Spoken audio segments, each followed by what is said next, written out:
Good morning and welcome to Zen Fits here in Blackstone, Virginia, the center of the world, but then you too are at the center of the world. So let's talk about the romance of Trump. Now, I know we've been talking about Trump for 4 years, 5, but Trump has given me so much wisdom. I've seen so much in this phenomena, and as the story changes now, it's the Biden story instead of the Trump story. It's good to see something with a little more, with a little wider angle, so you can kind of like see what is this dream we've been. You know, when you wake up, you say, "What is that dream I was just in? Oh, it was so vivid. Wow, it seemed almost real. Wow." And you know, it takes a while to get into the story of your day and leave the story of the dream. So there's kind of like that intermediate stage there where, wow, the dream is as real as this bedroom I'm in, you know, which is the real world, you know. So there's this kind of like this, and so we're kind of like in that intermediate stage right there. The Trump world that we've been in was real, but now it's kind of like, was it a dream? What was it? So let's look at the classic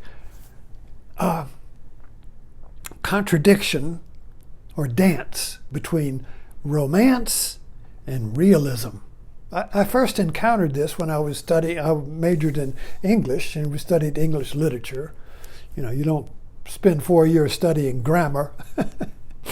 So you study English literature, and one of the great stage or eras of English literature was the Romantic era, which came around, you know, with Wordsworth and Coleridge and Shelley and Yeats and these romantic poets that kind of like bloomed out of the English art around 1800 during this period. And it was also in the transcendentalism in American literature with Whitman and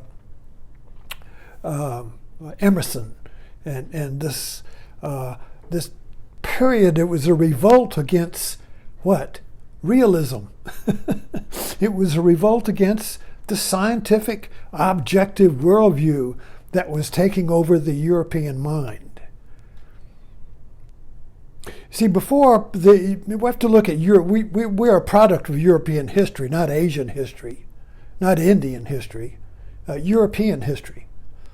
And so the scientific viewpoint bloomed in Europe out of the Middle Ages, which was a mythological worldview, a cosmos that was framed by the Bible and the ancient myths, you see. And suddenly the world became objectively available for study. In other words, you could look at evidence and you could figure out how something worked. And if you figure out the law of it, you could predict the future. You could make things. You could change nature. You could create air conditioning and indoor heating and plumbing and lights and all the things we take for normal today as given. But before the objective view, so the objective view would be, imagine you're in a tub of hot water. You know, you are in the water. You are swimming in it. That would be the Middle Ages. You swam in the story of the world. There was no outside view of it. But then suddenly you got outside of the tub and you could see, you know, now you could take the temperature of the water and say, oh, well, it's too cold. Let's heat it up a little bit. But when you're in the tub, you see, there is no objective view of it. You're just in it, and that's it. Can't change it. You are the tub. You are the water. But suddenly you step outside of the tub, and now you can say, well, the tub needs to be a little bigger. I want a hot tub. I want a deep tub. I want a wide tub. I want faucets on here so I can change the temperature. I want a drain. I want all these mechanical things, you see. But when you're in the tub, you're just the water. You can't change it because you are the water. But when you're outside of it, so the scientific viewpoint was the view from outside the world. The scientist, the objective viewpoint is that reality is objective, you see, and you're not, you're outside of it. Therefore, you're like the surgeon. You can't operate on somebody if you are you can't operate on yourself. You see, you operate on an object. You see. So the objective viewpoint of the world created this separation. Objective viewpoint is called realism. The world is real. And we all agree, in order for the world to be real, we have to agree that we're seeing the same world.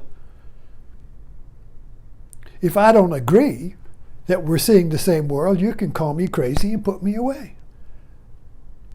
But if I get a culture, if I get a group that sees the different world, well then, maybe, you can't put me away. You may declare war on me, try to exterminate me, but I have power. The more people I can get in my view, the more power I have over your view. And if I had a religious view, you see, then I would want to get rid of your view so that there is only one view, and that's mine.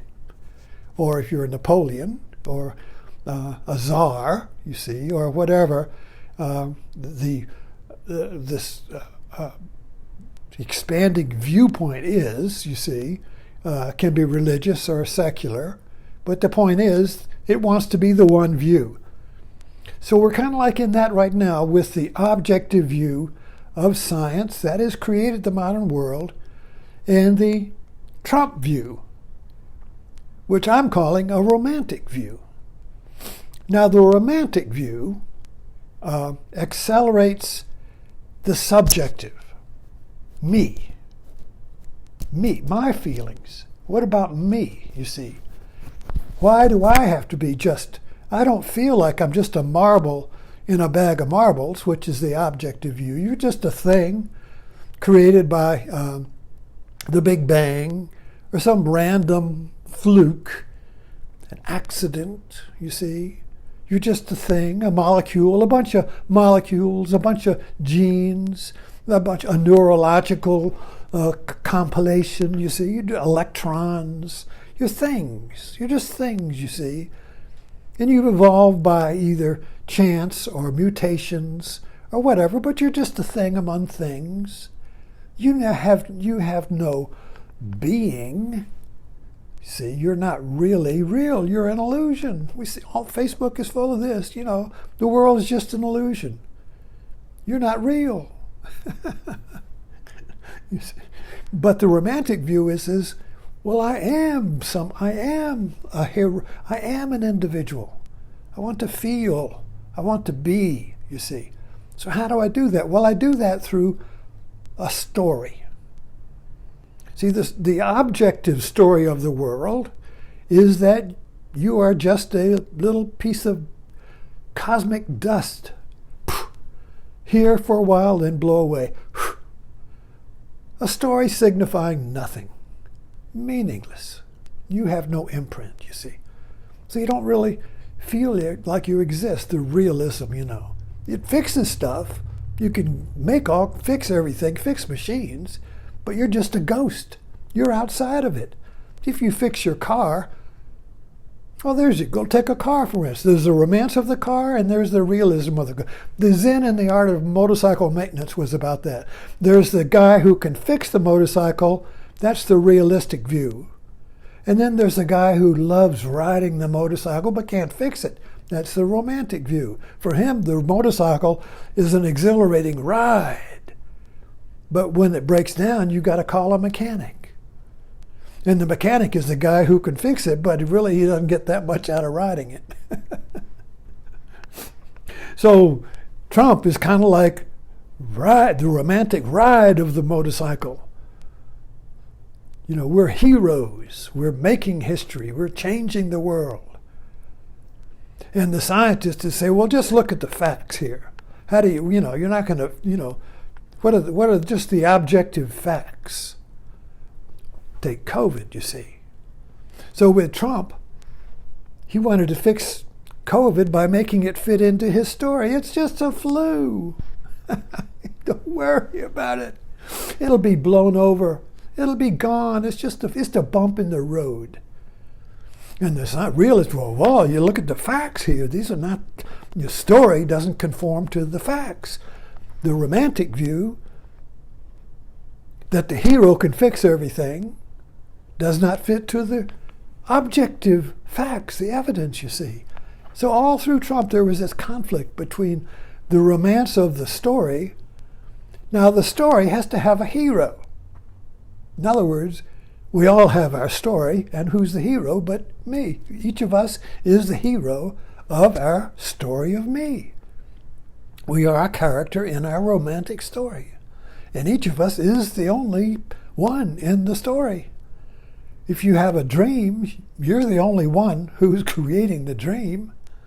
You can be all the different, you go watch a movie, you are watching the movie, you are participating in the movie and all of the different characters in the movie, but you are still the one. You have not lost that oneness. You may forget it, put it aside, so you can identify with the hero and cry and experience all the emotions of the characters, but you're still the one. You haven't died, literally, you see. That's why we can enjoy the romance of a movie, because we know we're not going to die if the hero dies. Really die, you see. So it's not quite real, you see. There's a romance of it. So my wife's mother used to read Harlequin romances. Whole house was covered with books, Harlequins, you see. And Harlequins are a recipe of the heroic individual, so that the story creates a tension. Oh, are they gonna meet and fall in love? There's a tension, a conflict, a contradiction, and the story works it out, so it has a happy ending. They're together. I feel relieved, you see. But the story created the tension in the first place. You see. So the romance. So I get to experience, you see, the romance of the hero by believing the story. So in that sense, Trump was a romance of Trump, was a story of a hero who was going to fix the world by his pure gut. He didn't rely on the science and the scientists and the authorities and those elites and those experts, you see. We don't need experts. We don't need this objective view. We don't need this scientific view where you are nothing. You're just a cog in the wheel, you see. You don't even exist. You're just a pimple. That's all. But with the romantic story, you are a hero, you see. You are somebody. And you're going to change the world. Yes, you're going to change the world through me, you see. So the heroic story is the story of the heroic individual who comes to save the world, and by your believing into and entering into that story, you will save the world. We're going to do it together, you and me, but you have to surrender your power to me. And then I'll do it for you, with you. And we'll all do it together, but I will do it through me. I, as the heroic individual, the one who will accomplish this change in history. The heroic individual changes history. This was been a study of history. Oh, I'm getting into too long here, so I'll get an end, But just like, is history changed by conditions or by a heroic individual? Here you have the conflict between the romantic view and, say, communism. Communism is the study of conditions. Change the conditions, change history. But no, the other view, the romantic view, is the individual changes history. Napoleon changed history. You see, he was the romantic hero, the one who came and through willpower changed history. Do you change your life through your willpower, or are you just conditions? These are two views, and they're always going back one over the other, which, is it just conditions, science, or is it the free individual who changes your life? Do you change your life by your willpower or by conditions? Are you, so these realism or romance, these two flip back and forth. Now, I practice a Zen point of view, which is putting them both together. But that's another story. Thanks for dropping in.